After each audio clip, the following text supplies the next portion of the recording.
ভারত সীমান্তে বাংলাদেশি নাগরিক হত্যার ব্যাখ্যায় সন্তুষ্ট নয় বিজিবি।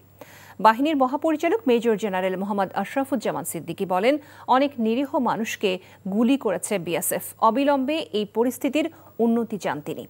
4 দিনব্যাপী সম্মেলনের শেষ দিনে সীমান্ত হত্যা নিয়ে প্রশ্নের জবাবে বিএসএফ মহাপরিচালক দাবি করেন, নিজেদের আত্মরক্ষার স্বার্থে ভারতীয় সীমান্তে বাংলাদেশিদের ওপর গুলি ছুড়ছে বিএসএফ। দেখুন নাজিবুর রহমানের রিপোর্ট। 56তম বিজিবি বিএসএফ সম্মেলনে যোগ দিতে বাংলাদেশে এসেছেন ভারতের সীমান্ত রক্ষাকারী বাহিনী বিএসএফের মহাপরিচালক। সম্মেলনের শেষ দিন সাংবাদিকদের প্রশ্নের জবাবে তিনি বলেন, আইন মেনে অবৈধ অনুপ্রবেশকারীদের ফেরত পাঠাচ্ছে ভারত। দাবি করেন, সীমান্ত হত্যা নয়, বরং নিজেদের দেশের নিরাপত্তা হুমকি মোকাবেলায় মারণাস্ত্র ব্যবহার করছে BSF. All illegal foreigners, including Bangladeshi nationals, Bangladeshi নাগরিক যারা ভুলবশত কিংবা অবৈধভাবে অনুপ্রবেশ করছে তাদেরকে আইন মেনেই আমরা বিজিবির কাছে হস্তান্তর করছি।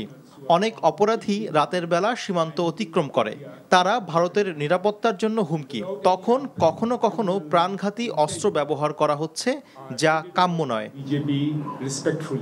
এ বক্তব্যের জবাবে ভুলবশত সীমান্ত অতিক্রম করা নিরীহ বাংলাদেশিদের উপরও গুলির ঘটনা ঘটছে জানিয়ে বিজিবি মহাপরিচালক বলেন, প্রাণহানি এড়িয়ে আইন মেনে বাংলাদেশিদের ফেরত পাঠাতে হবে।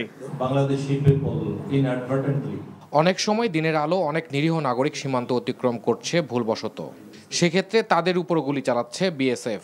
এসব বিষয় আমরা বৈঠকে গুরুত্বের সাথে তুলে ধরেছি। অনেক হত্যাকাণ্ড হয়েছে যেগুলো চাইলে এড়ানো যেত।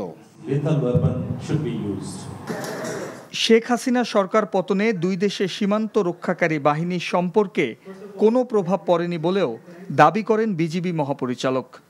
Najibur Rahman, NTV news, Dhaka. Bundle থাকলে প্রতি সেনমানিতে টাকা বাঁচবে। বিকাশ সেনমানি বান্ডেল কিনে জিতুন প্রতি লেনদেনে।